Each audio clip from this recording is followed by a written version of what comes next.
For Scientific American Science Quickly, I'm Kendra Pierre-Louis, in for Rachel Feltman. You're listening to our weekly science news roundup.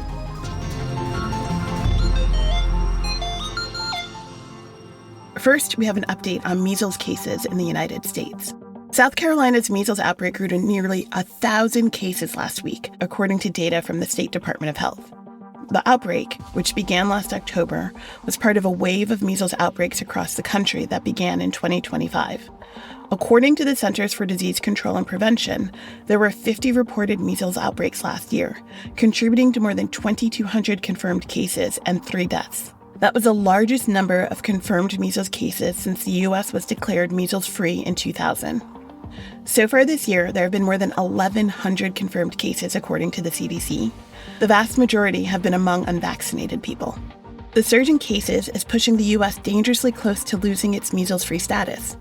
A country having measles-free or measles elimination status doesn't mean that it has 0 cases of measles, but rather that it has not had continuous homegrown transmission of the virus lasting over 12 months. Canada lost its elimination status in 2025. Spain, Austria, Armenia, Azerbaijan, the UK, and Uzbekistan all lost their measles-free status in January. A special meeting, originally slated for April, to determine if the U.S. would retain its elimination status has been pushed back to November. Among infections that spread through human-to-human contact, the measles virus is one of the most contagious known to science. In the early days of the COVID pandemic, much attention was paid to the coronavirus's R0, a metric used to estimate how many people an infected person will go on to infect. In early 2020, the World Health Organization estimated that the coronavirus's R0 was between 1.4 and 2.5, meaning a person with the virus was likely to spread it to between 1.4 and 2.5 people. The R0 for measles is between 12 and 18, meaning a person with measles is expected to infect more than 12 people, assuming the people they encounter are not vaccinated or otherwise immune. Measles is such an effective spreader, in part because the virus can linger in the air and remain infectious for up to 2 hours. That means a person can be infected with measles and never directly encounter the person who sickened them. In fact, in 1991, during an international sporting competition, a single athlete with measles infected 16 people, including 2 spectators sitting roughly 100 feet away from him, according to a study. In the U.S., approximately 1 in 5 individuals who get measles, or 20%, will be hospitalized. Roughly 1 in 1,000 will develop brain swelling that can lead to brain damage. Up to 3 in 1,000 will die. For those who survive, the effects of the infection can endure long after they've seemingly beaten back the virus. Even a decade after infection, it's possible to develop subacute sclerosing panencephalitis, a rare but fatal neurological condition. A measles infection can also trigger something known as immune amnesia, wiping out up to 70% of a person's antibodies, thus causing their body to forget how to fight off infections. The person remains more vulnerable to secondary infections for some time, potentially up to 5 years, according to one study. Human Health Secretary Robert F. Kennedy Jr. has spent much of the past year muddying the waters on the benefits of vaccinations. But last week, Acting CDC Director Jay Bhattacharya posted a video on X, formerly Twitter, urging people to get vaccinated. Measles is preventable, and vaccination remains the most effective way to protect yourself and those around you. Next, let's dive into how AI is potentially accelerating warfare. The U.S. military reportedly used Anthropic's AI model Claude as it began its recent airstrikes against Iran, according to the Wall Street Journal. Airstrikes from the U.S. and Israel have reportedly killed a significant number of Iran's senior leaders, including the country's supreme leader, Ayatollah Ali Khamenei. Amid the operation, a girls' school was bombed, killing at least 175 civilians, according to Iranian authorities. The Guardian said Claude was reportedly deployed to speed up the process by which targets were identified, approved, and then hit with missile strikes. This is not the first time that AI models have reportedly been used to deploy military strikes. A 2024 investigation published in PLOS 972 magazine details several AI programs reportedly developed by the Israeli military and used to target bombings in Gaza.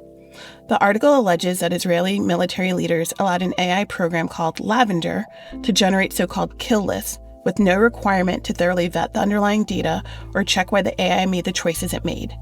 Humans typically served as a sort of rubber stamp on the process, the investigation claims. A system known as Where's Daddy reportedly enabled the Israeli military to track and strike targets when they'd arrive home, likely killing not only targeted individuals, but also their family members, according to the investigation. More than 70,000 people have been killed in Israeli strikes on Gaza since October 2023. That includes at least 20,000 children, according to the humanitarian organization Save the Children. In the U.S., in the weeks leading up to the Iranian strikes, Defense Secretary Pete Hegseth threatened to cut ties with Anthropic if the company didn't allow the Pentagon to deploy Quad as officials saw fit. The potential uses Anthropic objected to were domestic surveillance and fully autonomous weapons. The day after Anthropic's CEO penned an open letter saying it would not comply, Hegseth announced on X that he would move to designate the company a supply chain risk. The designation is normally limited to companies with ties to countries thought to present security risks to the U.S. Here's what Anthropic CEO Dario Amodei told CBS in an interview. I have always believed that, as we defend ourselves against our autocratic adversaries, we have to do so in ways that defend our democratic values and preserve our democratic values. The fallout with Anthropic does not mean that the military is abandoning its AI acceleration plans. OpenAI, the maker of ChatGPT, announced that it had signed a deal with the Department of Defense shortly after President Donald Trump declared that the government would cut ties with Anthropic. Continuing with the theme of acceleration, the pace at which the climate is warming is also going up, according to a research letter published Friday in the journal Geophysical Research Letters. Estimates suggest that the Earth is about 2.5 degrees Fahrenheit warmer than it was in the late 19th century, mainly thanks to us humans burning fossil fuels. This new paper from the Potsdam Institute for Climate Impact Research in Germany, however, was not focused on the overall amount of warming, but rather the acceleration. The researchers wanted to know if the rate of warming was speeding up. To answer that question, the researchers analyzed temperature dating back to the 1880s. What they found was that from 1970 until 2015, the planet had been warming at a rate of about 0.4 degrees Fahrenheit per decade. But since then, the Earth has been warming up much faster, at a rate of about 0.6 degrees Fahrenheit over a single decade. In other words, at a time when we should be pumping the brakes on climate change, we've been hitting the gas. If the acceleration trends continue, the Earth will have reached 1.5 degrees Celsius, or 2.7 degrees Fahrenheit of warming by 2030, the researchers concluded. While 2.7 degrees Fahrenheit of warming might not sound like much, exceeding that temperature means that coral reefs will die off and the populations of fish in those regions that depend on them will shrink drastically, harming fisheries. In addition, water supplies will dwindle, and many low-lying island nations like the Maldives will be underwater. The results, say the researchers, are not out of line with current climate models. They are, however, not great for maintaining a habitable planet. It turns out that at a moment where there's much attention to colonizing Mars, we're still struggling to be proper stewards of the only planet we know can sustain human life. Turning to a less gloomy story, have you ever wondered why basketball shoes are so squeaky? A paper published in the journal Nature last month, just in time for March Madness, offers a new theory. Here to explain it is Joseph Howlett, a staff reporter at SciAm. This study started with the researchers asking, where do these squeaks come from? And most scientists, assumed that it was something called the stick-slip phenomenon. And this is a really common phenomenon, and you can see this if you put a heavy book on your desk and try to push it across lightly. It'll be a kind of jerky motion. And what's really happening is at first it's not moving, and then it starts to move, right? And when two materials slide across each other, and that happens on and off very, very quickly, it can produce a sound. So people thought the same thing was happening with basketball shoes. But these researchers decided to put that theory to the test by using some very high-rate imaging and some microphones to listen to the squeak and try to correlate the two. And they found that that doesn't actually explain what's happening. The squeaks are a very different thing. So it all comes down to the ridges on the bottom of a basketball shoe that slant in some pattern. And what's happening when the shoe stops is those ridges are not stopping and starting all at once. At any given time, only a tiny portion of each ridge is detached from the floor, and that detachment glides along the ridge in a wave-like pattern. And when it gets to the front of the ridge, to the edge of the shoe, it kicks the air on the outside. So if you imagine a basketball player stopping on a dime and you hear this squeak, basically the shoe is rubbing against the ground very rapidly, and all of these ridges are producing these kicks to the air. So once the researchers realized that they understood this mechanism, that meant that they could control the pitch of a squeak by manufacturing different kind of sneakers, right? And they didn't manufacture full sneakers. Instead, they used kind of square patches of rubber with ridge patterns on them.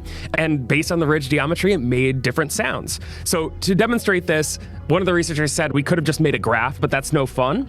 Instead, they produced these patches for different musical notes, and they rehearsed for 3 days and were able to perform the Imperial March from Star Wars on a sheet of glass.